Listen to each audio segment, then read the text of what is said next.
Indiana, Dylan. 1-0, Dylan, Indiana. Welcome back to the Whiteout Report podcast here on a Wednesday night as we continue to trudge through what has gone from preseason, one of the most excited, hyped up, looking forward to seasons in Penn State history, quite honestly, Yeah. to maybe the single most disappointing season in the history of Penn State football. As always, I'm Marty Leap. Joining me, my co-host, longtime friend, colleague, cohort, however you want to put it, Dylan Callahan Crawley. And yeah, we're here tonight. Those of you who are with us, those of you who are still sticking through this to the end, thank you for joining us. Make sure you like, subscribe, share, all that good stuff. Send us your super chats. All of it to keep us growing here. Hope keep the show free moving forward.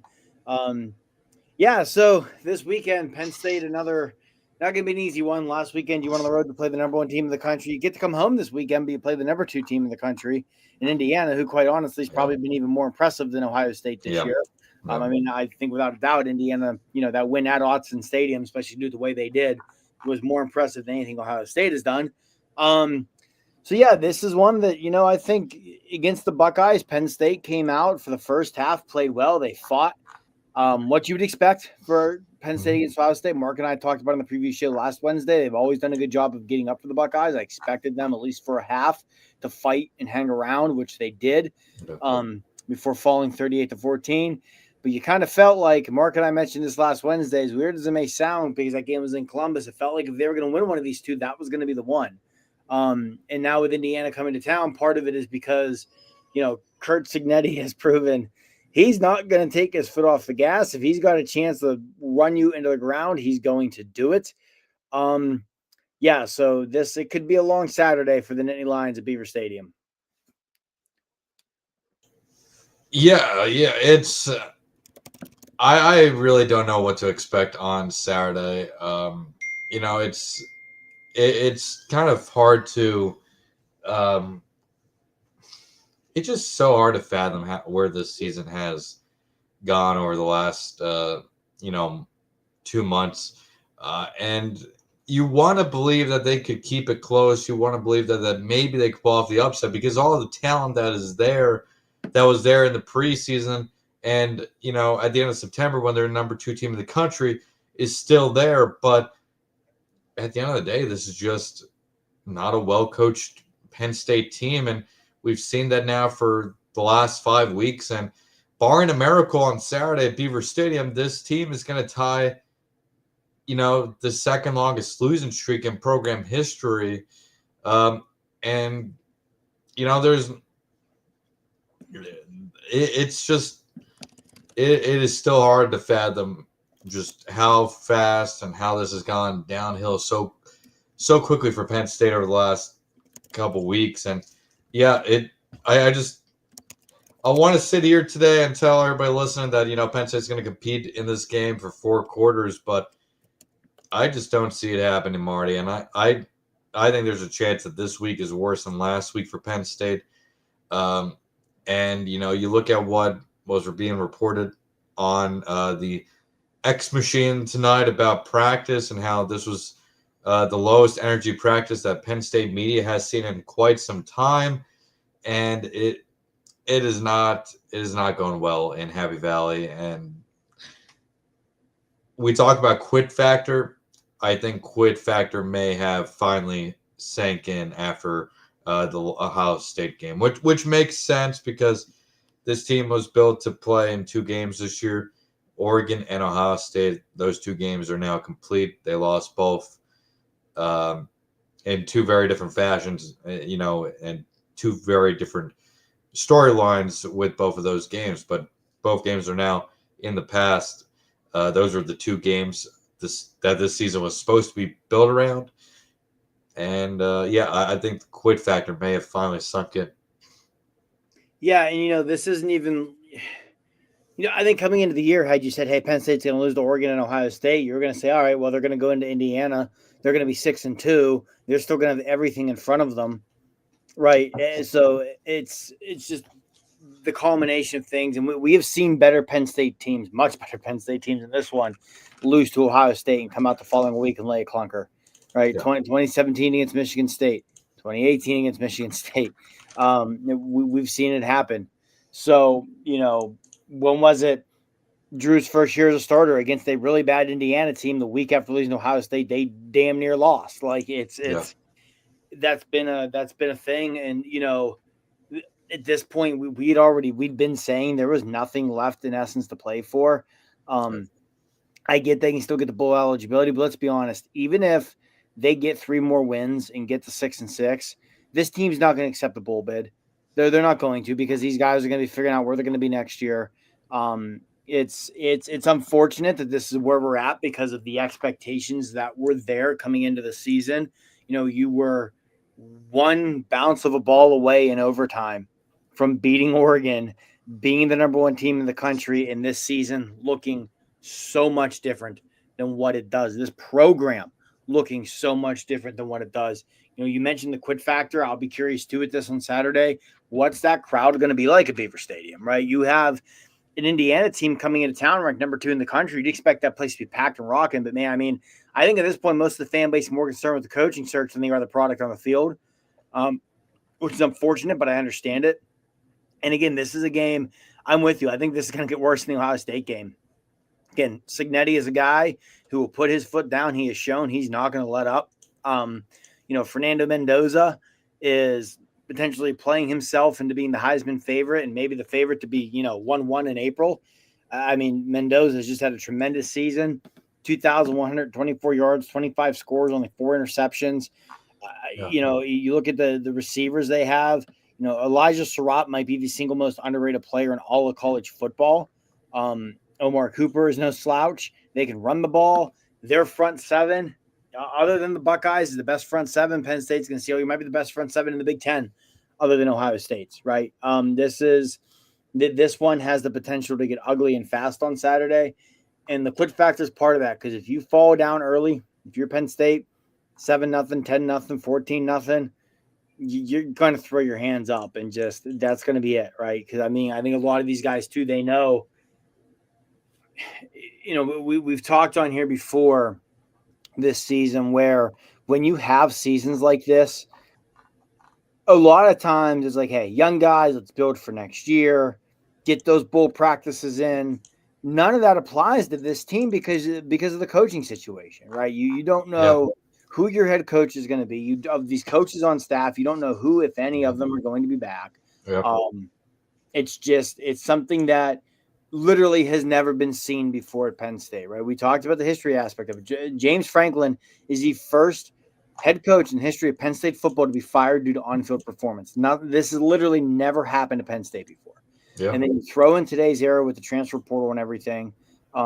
It's just something totally different. So, I saw a more realistic path to victory in Columbus last weekend than I do this Saturday.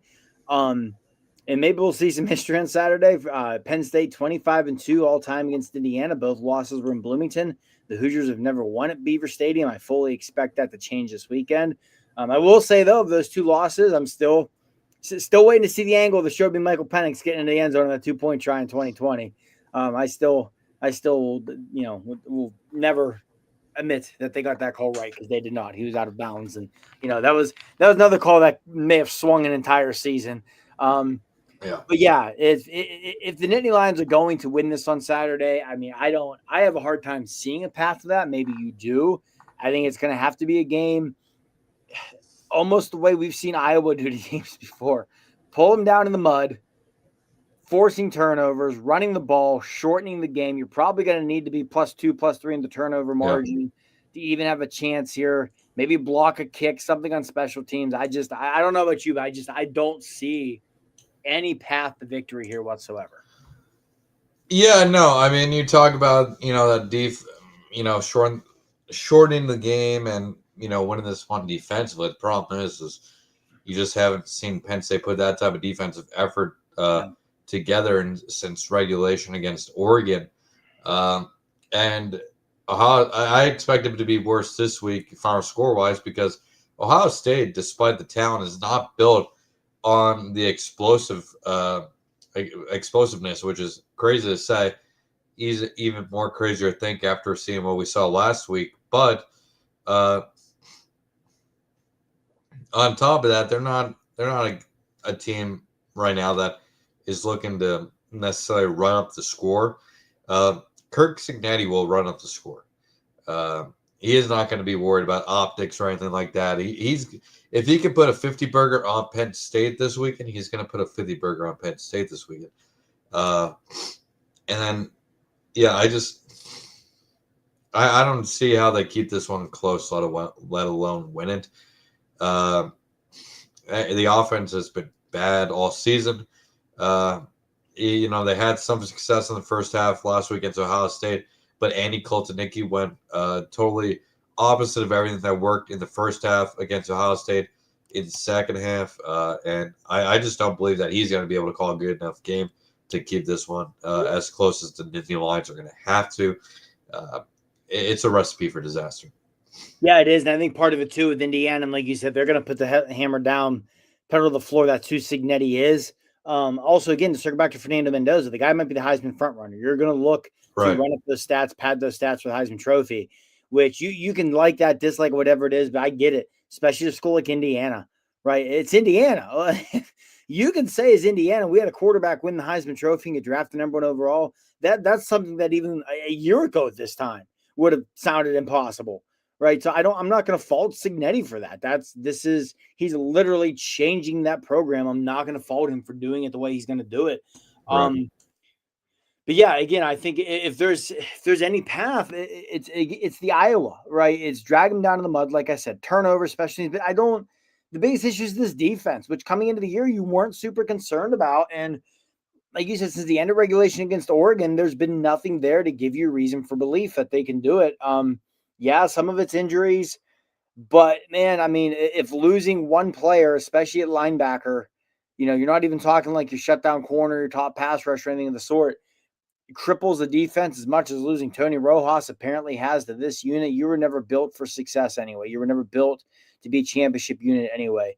I still think Jim Knowles is a very good coach. I still would like to hope that whoever the hire is, especially if it's an offensive guy, they keep Knowles around as the defensive coordinator, which with his contract might be kind of non-negotiable anyway.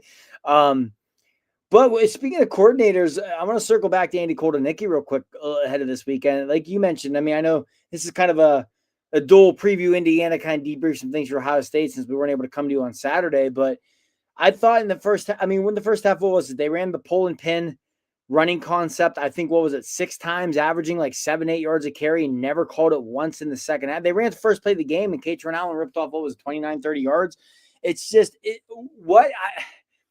I don't want to say Andy Koltonicki was always a product of the Big 12 because I thought the offense last year, while it left some things to be desired, a lot of that I just chalked up the awful wide receiver play because the running game was very good. It was explosive again. At times, the passing game was explosive, especially with Tyler Warren.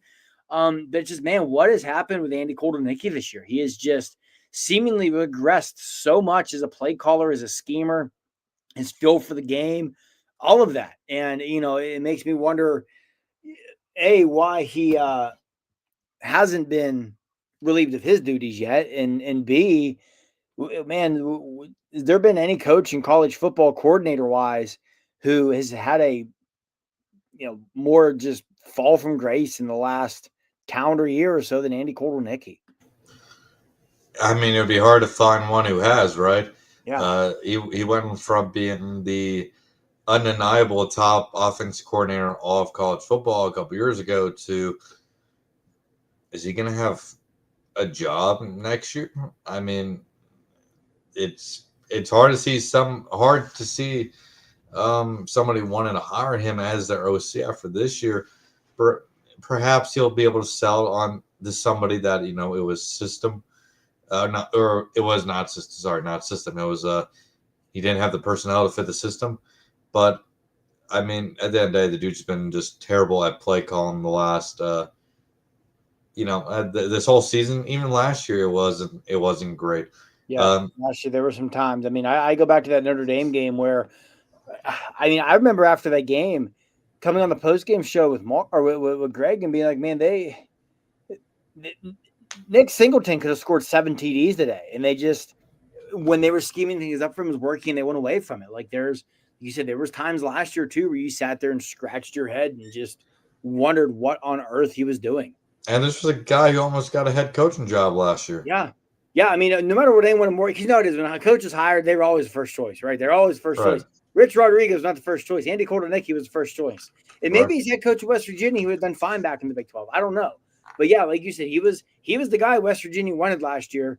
And from everything that seemed to be gathered, the sticking point was they wanted him to start immediately, and he wanted to coach through the playoff. And had they allowed him to coach through the playoff, he probably would be the head coach of West Virginia right now. And again, that's another one of those butterfly effect moments that who knows where Penn State's at as a team and a program if that happens. But yeah, it's just been such a fall from grace for him. And it's, like you said, he could try and pull the personnel card and that sort of thing. But to me, it's the fact his offense has continued to struggle so much after James Franklin's firing.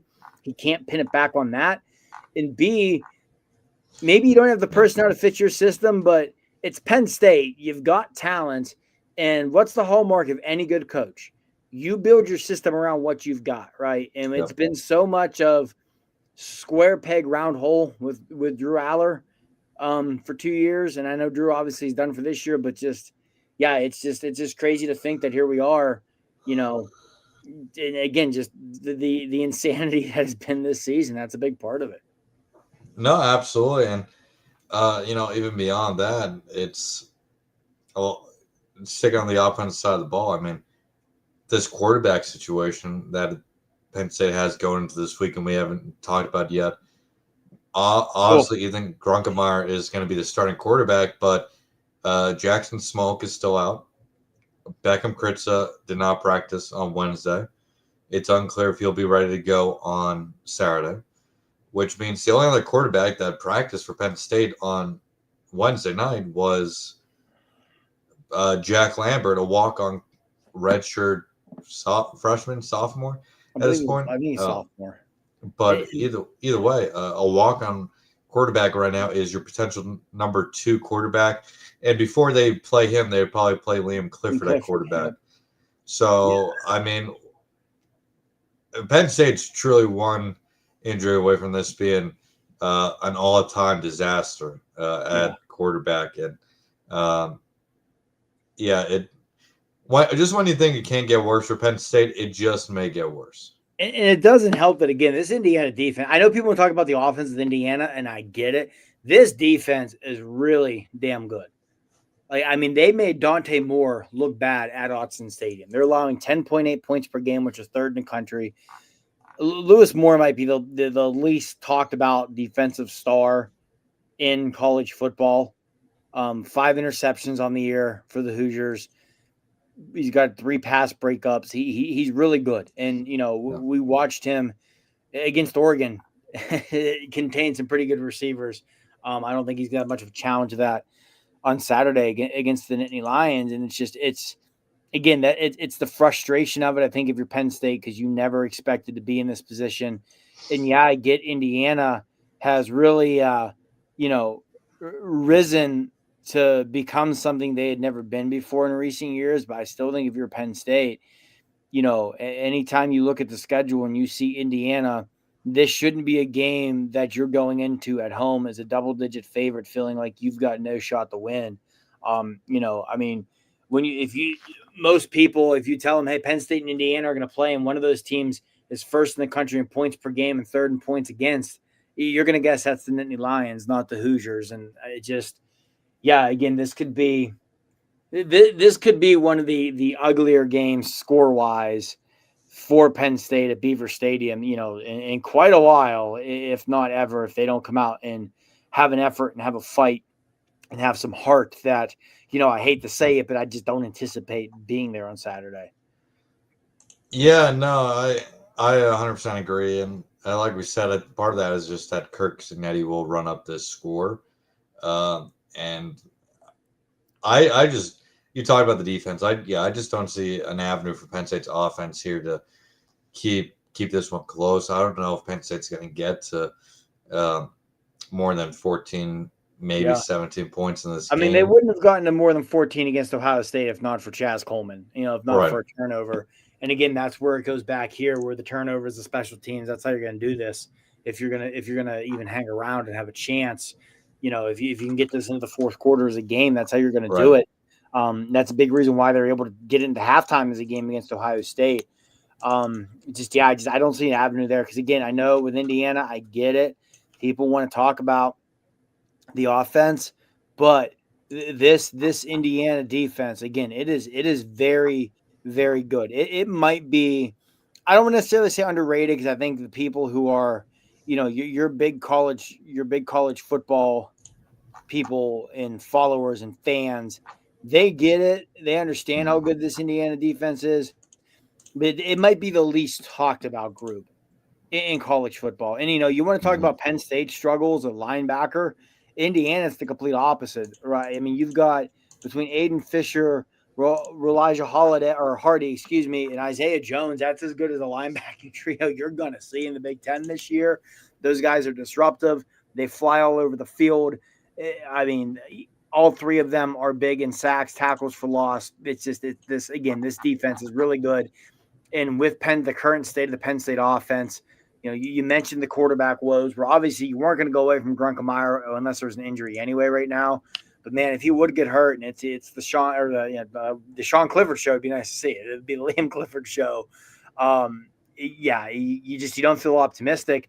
And again, you go back to Andy Koldenicki, you almost feel pessimistically. It's like, hey, even if they're running the ball and figuring some things out, you don't trust them to stick with it. Right. Yeah. It's almost like he tries to get out in front of things in terms of adjustments instead of just continuing to do what's working and then adjust when the defense adjusts. Mhm. But yeah, I don't know. I don't know if I have felt, I don't necessarily say pessimistic because there definitely have been some games where it's like, I know Penn State ain't going to win this, but I don't know if I've ever felt this way about a game in a long time where it's like you're going in at home. You're expecting Early expecting to get throttled. Yeah, let's not sugarcoat this.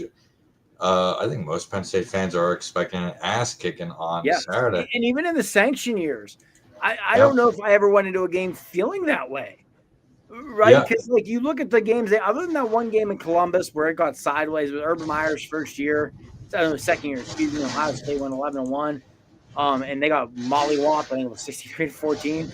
Outside of that, even in the sanction years, their losses were never blowouts. It was always, one score, 10-14. They hung around. So even in those years, you didn't necessarily expect like you said, I think what a lot of people expect to unfold on Saturday. Sorry for I don't know if you can hear the rain that's coming in. Yeah, I'm surprised you can't hear it here because I'm like 5 feet from my basement door and I can hear the howling out there. I wonder what that was. Yeah, I'm sorry for the reactions. All of a sudden, sounds like a hurricane is coming through the neighborhood. My foot is on the wall here, facing the outside, and I can feel the wall shaking. It was Well, it must be all of Pennsylvania then, because we're on two opposite ends of the state and seemingly the exact same weather right now. So yeah, it's insane. But while you were talking, I was over on StatHead. Since I pay a ridiculous amount of money for this just to look up stats. Largest defeat at Beaver Stadium since 2000. Would you happen to have a guess? Since 2000. Since 2000. I will tell you it was early in this millennium. I was going to say, was it? I was assuming it was during the 2001, 03, 04. It was during one of those seasons. Yes, it was during the dark years. If I remember correctly, I could be wrong. I remember correctly, there was a year, I think it was Purdue came in and just laid it on him, maybe a Drew Brees year or a Kyle Orton year, or am I wrong? It was not. This a little bit of a hint here. This is a team that eventually was undefeated and won the national championship. Oh, it was Miami. It was Miami. It was the Adam Talaferro game where they brought him out before the game because it was the first time back at Beaver Stadium since his injury against Ohio State. That's right. And they got, what was it, like 34-3, something like that? 33-7. 33-7. Down 30-0 at halftime. That's right. And that was very much a game where I think Larry Coker just had a pure respect for Joe Paterno, took the foot off the gas because that was, that 2001 Miami team might be the best team in history of college football. Miami had 600 yards of total offense in that game. So I think 26-point differential, that could be. I would be surprised if that's not surpassed on Saturday. That could be surpassed this week. Penn State, for what it's worth, since 2000 has only lost 7 home games by 20 or more points. That's actually surprising. That's actually 7. I wouldn't even guess it would have been that many. Yeah. I was 2 of those came in 2001. They also lost 20-0 against Michigan that year. Penn State that year started the season 0-4 before winning 6 of the last 8 games. 5 of the last 7 games to finish. Because that was the year they almost battled back to get bowl eligible, and then 2002 they went 9-3, and Larry Johnson should have won the Heisman Trophy. And then they went to the not the Orange Bowl, the Citrus Bowl, and lost to Auburn. But yeah, that was, those were some dark times for Penn State football. On field wise, it's never been worse than. I know you're probably just young enough to not really remember it, but that stretch from 2000 through 2004, outside of that 2002 season, oh boy, it was tough to digest. Now, the largest defeat at Beaver Stadium, regardless of year, is a 40-point loss to Colgate in 1930. Well, it was things were a lot different back then in a lot of ways. So. They also lost to Pittsburgh in 1931 by 35 points. The largest defeat. Probably still talk about that one day. The largest defeat in modern day Penn State football is a tie between that 2001 Miami game and Michigan coming into town in 1997. Another 26-point loss. But out of Penn State's top 5 worst losses at Beaver Stadium, or at home, I should say, ever, 3 came before World War II. So. Yeah, I mean, if you go modern era, I think based solely on score, this is going to have a chance to be, the worst loss they've had at Beaver Stadium, because I think it's going to get sideways. Now, I mean, if you just look at quality of loss, if that's the way you want to put it, the fact that, and I don't remember how many people watching, in 2000 they lost to Toledo at home 24-6. I don't know if any loss in history of Beaver Stadium is ever going to be worse than that one. Because albeit that was a good Toledo team. That was one of the teams that helped Gary Pinkel eventually get the Missouri job. But it's Toledo. You should never be losing Toledo if you're Penn State, especially at home. But yeah, this one I think could definitely challenge that score record of where we think this is going to go on Saturday. What's even more impressive about that Toledo loss was that they lost the week before to USC 29-5. Yes, I remember that fondly. And they also lost. I think they were ranked like 15 and 16, something like that. And then it's just they scored 5. They scored 5 points. I mean, nothing will ever beat scoring 4 against Iowa, but 29-5 is an all-time of a scoregami. Yeah, Penn State opened that game with a field goal, and that was about it. They got a safety in the third quarter. They also lost 12-0 to Pitt that year. Yeah, they did. I remember that. And in between the Pitt loss and the Toledo loss was a 67-6 win over Louisiana Tech. So, those are some years. Again, I never expected that we'd be sitting here November 5th, reliving the early 2000s of Penn State football and comparing it to where. Asking, can it be worse? Can it be worse? I would argue this is worse because the expectations weren't there for a lot of those teams that were there this year. But yeah, I mean, I think we both agree it's going to be ugly on Saturday. You want to see some fight, you want to see some effort, you want to see some heart, see some energy. Even though you don't know if they're going to be here next year, you still want to see the young guys play well, because if they are here, you want to see them develop and come along, right? Your Chaz Coleman's, Kobe Howard, Tyser Denmark, can we please try and get them involved in the passing game already? Like, what do you have to lose at this point? Some of your other young defenders like Xavier Gilliam, Keon Wiley, I thought at linebacker at times showed some nice things against Ohio State. I would like to just keep throwing reps at him, especially as think of your Penn State, again, not that the coaches are thinking this way, but as fans, as people who follow the team, cover the team, Keon Wiley's a kid from Philadelphia. You got to think there's probably a pretty decent shot that unless they just butcher the hire, Keon Wiley's going to be here again next year, right? So you want to see guys like that do well. But yeah, I mean, there's not a whole lot else to go over for this game, I don't think. I mean, we probably hear these last 3 to 4 minutes before we get to wrap it up. We can touch base on the coaching search a little bit. No, there's been a lot. I think you continue to see, between some of the things that I know you and I have seen discussed in Penn State circles. I know Pete Thamels talked about this. I forget if it was Russo, one of the guys at The Athletic, maybe it was Russo. I don't remember which one, so I apologize for that. That, it definitely seems to be smoke that if Pat Kraft could handpick his guy, it'd be Mike Elko, which, obviously would be I think a tremendous hire if you're Penn State. But you run into the issue there too of you've got the early signing period in December. And even more so than that, the fact there's only one portal window now and it being in January. Mm-hmm. Even if you feel like you can land a coach that's coaching in the playoff, if that coach's team is making a deep run in the playoff, you're taking a pretty big risk. Yeah. And again, to me, not even so much signing period, because if you go back in the portal era and the early signing day era, and you look, even the early signing day in general, before the portal really started to come into being in recent years, since the start of the early signing period, if you look at data, coaches who get hired between, the start of that season and that early signing period, that recruiting class tends to kind of be a lost one anyway. I think on average you get like 3 to 5 guys that got hit from it. So it's the portal that's important. You want to have your ducks in a row before the portal opens, not just for bringing guys in, but also for roster retention, right? If you make a good hire, a lot of these guys, yes, a lot of these guys are loyal to James Franklin, loyal to their position coaches, but hey, some of these position coaches, there's more than one coach on the staff that, if I'm coming in as a head coach, a Ty Howe, a Jim Knowles, Anthony Poindexter, Terry Smith, Deion Barnes, Phil Troutwine, a lot of guys on the staff I would be interested in keeping around potentially.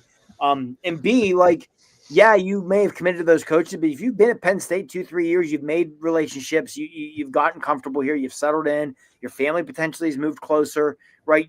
You still have a lot of reasons to want to stay if you like the coaching hire.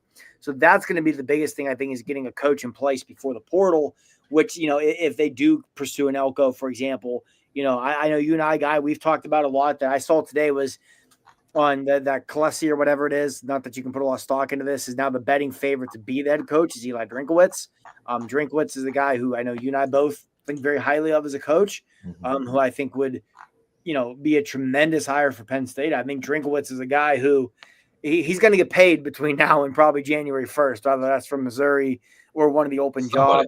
Yeah, somebody's going to pay him. So I think Drinkowitz, obviously, a guy to keep an eye on that, would be a great hire for Penn State. And, kind of the elephant in the room at the beginning was Matt Rule, but between the extension in Nebraska and where their season has gone in recent weeks, and unfortunately with the Dylan Raiola injury is going to continue to go. I just can't see that happening. No, not even the extension. It's if Nebraska's sitting there at 7-5, 8-4, and Rule, just lost to another top 25 team. If your knock on Franklin was, hey, you're not winning enough against the top 10, you're not going to be able to sell to people hiring a coach who can't even win against the top 25. Right. I think James, when playing teams ranked 11 through 25, I think he was around a 500 coach, maybe even slightly over. It was that top 10 bugaboo that killed him. So you're not going to be able to sell that one. But I'm not going to say we're in the stretch run of this coaching hire. I think we're definitely, probably in that back third, though, because now that you're into November, I think in a dream scenario, ideal scenario, you'd like to have a coach in place probably the week after Thanksgiving as the regular season wraps up. Again, a lot of that's going to hinge on where seasons are going for the coaches, but just based off things you and I have seen and heard in Penn State circles, based off what the national media guys who obviously are tied in and tuned in with agents and things of that nature have reported. Elko, Drinkowitz, I think definitely two names to watch. Brian Hartline's one that you kind of keep seeing sprinkled in here and there, but I think Pat Kraft is only going to go the coordinator route if he can't pluck a sitting head coach. I have said for a few weeks now, if I had to take a guess, I would bet. Not that I feel necessarily comfortable or confident. I would bet it landing on Drinkowitz just because I think of the boxes that Pat Kraft seemingly wants checked, combined with being a realistic hire to be in here before signing day in the portal, Drinkowitz probably the best mix of that. But we'll see what occurs because these next 2 to 3, 4 weeks should be pretty crazy on this front. Yeah, absolutely. You said it all really well there. For those who have access to whatever sites to follow this search, I think everybody would agree at this point that the search, I feel like the likely next coach of Penn State football has been mentioned on. Yes, I agree. Has been mentioned at this point, not necessarily by us, but on the pay sites. And I think we can also agree that this has tiered itself out quite well. Not quite well. Well, it's tiered itself out quite well in the idea that I think we have a pretty good idea who the top 3-4 candidates are for the job, who the B level candidates are, and then who the C level candidates / wild cards are. And yeah, the A level candidates are going to be the guys that are going to be really tough to grab, and there's a good chance Penn State doesn't get any of those guys because of, maybe their seasons go too long. Maybe they win a national championship. Maybe they get a big raise from their current program. So for many reasons, those A level guys may not happen, but that B level tier does have a lot of intriguing names. I think you could throw Eli Drinkwitz into that B level tier. He's definitely not one of those top 3-4 guys for Pat Kraft right now, but he's definitely amongst the leaders in the clubhouse, I think, for the job. And there's been other names that have emerged in recent days and weeks for the job, including Brent Key and Clark Lee. Will either of those guys get the job? I lean towards no, but it's very well possible that Penn State has to settle for a guy like one of those, which I think would be a good hire, but it sure as hell isn't as sexy as hiring a Mike Elko or a Eli Drinkwitz even. No. Yeah, and one thing I will mention with Brent Key, I know you and I have talked about this too in some group chats and stuff. I will say, I think with the dude's relentless. Yeah. If you gave him Penn State's resources, I think that could be a great match. Coaches, agents, everybody, ADs, they know people follow this. But in the world of flight tracker season, I'm sure people saw it yesterday on social media, the flight from State College to, I forget which airport it was, but somewhere outside of Atlanta. Georgia Tech's on a bye week. People are going to try and connect some dots there. But yeah, I think Key is a guy who would intrigue. Again, he's not a sexy hire, but sometimes it's not always the sexy hire, right? Now, again, like you said with Key, does he leave? He's a Georgia Tech alum. I tend to be of the train of thought that if Key leaves Georgia Tech, it's for a bigger job in the South, just because that's where he's from. Yeah. But yeah, I think that would be a good hire. I think his work ethic with Penn State's resources could do really well. But again, like I said, if I had to place a bet, and I wouldn't necessarily feel comfortable with it, but if I had to place a bet, I think I'd bet Drinkwitz. But again, something that's going to hinge to what happens with Florida, what happens to LSU, if one of them make a run at him, but part of it could be with too, if you're Drinkwitz, do you maybe, and some other coaches that we've mentioned as well, right? Do you view Penn State? Hey, Penn State, I personally think it's a slightly better job than Florida. Not nearly as good of a job. I think LSU's the best job in the country. But do you maybe see an easier path to the playoff and in turn a potential national championship at Penn State than you do at any school in the SEC because, the Big Ten doesn't have the overall depth of the SEC. Right? And even beyond that, just for Penn State and Florida jobs, what could end up being a big factor is the stability at Florida above the head coach is terrible. And not even so, is Scott Strickland really going to be the AD much longer? Right. If it wasn't for that basketball national championship last year, Strickland fired along with Napier, I think that's very possible. Right. And it's just not even, and obviously this, but it goes well beyond just Strickland. This has been a issue for the University of Florida now for 10, 15 years of finding stability there at the AD, at the president level. I mean, it is very, very bad in Gainesville for quite a while now. Does that play into a coach's decision? I mean, that could very well could. And now, but the same thing could also be said. I mean, at LSU, the governor stepping and firing people. I mean, at LSU, you have so many different hands in the proverbial cookie jar. Somebody's going to take the job because it's LSU, and it's one of the best jobs in America. But do you really want to step into that position where you're not just answering the AD, you're answering the AD, the school president, and the governor of the state? These are things you don't really think about. Penn State, not, it's not perfect above the head coach of Pat Kraft, but there's a little bit more stability there. You just have to put up with some annoying, board of trustee members along the way, and but who doesn't?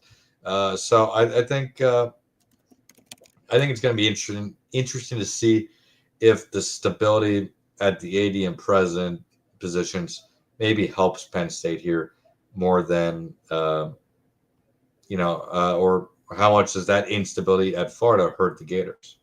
Yeah, no, I agree because I mean, by all accounts, James Franklin always felt that once he got Pat Kraft, once he got Neely in as the president, that that alignment and that support was there. That was never there before. You don't see Josh Shapiro over here popping off about the situation of Penn State football. Like if you long as you can deal with, just two specific knuckleheads on the board of trustees, and if you follow Penn State, you'd know who we're talking about.